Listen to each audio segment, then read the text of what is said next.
কখনো শুধু পানি খেয়ে আবার কখনো পচা ভাত খেয়ে এভাবেই সেহেরি ও ইফতার করতে হচ্ছে আয়েশা বেগম ও তার সন্তানদের।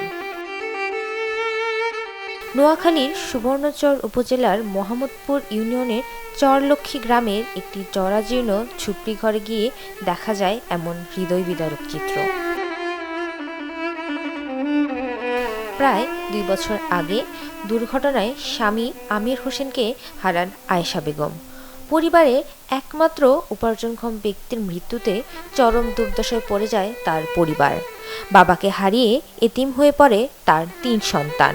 এরপর থেকে অর্ধাহারে অনাহারে মানবেতর জীবন পার করছে তারা।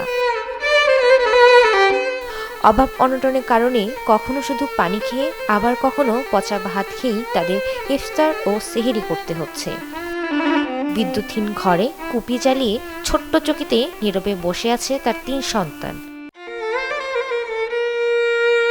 লিলি আল্ট্রাসফট সিরাম জেল, যা গভীর থেকে স্কিনে দেয় 3 গুণ সিরাম হাইড্রেশন। সিরাম জেল হাইড্রেশনে ব্রাইট থাকো সব সিজনে।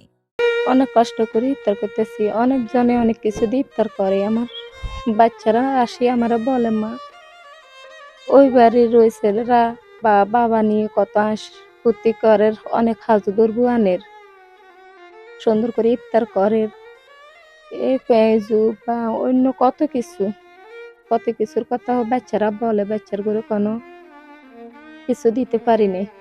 আজকে কয়দিন আমার বাচ্চার গো শান্তি নেই। মেজোটার গা জ্বর কাশি, আমি ৫টি টাকার ওষুধও কিনে দিতে পারিনি। অনেক কষ্ট স্কুলে দিছি, স্কুলের খরচও দিতে পারিনি। অনিশ্চিত ভবিষ্যৎ আর দারিদ্র্যের কঠিন বাস্তবতা তাদের জীবনকে করে তুলেছে অসহায়। আমার ভাই মারা যাবার পরে আমার ভাইয়ের বউ ভাতিজা, ৩ জন ছেলে আছে, এদেরকে নিয়ে খুব কষ্টতে আছে।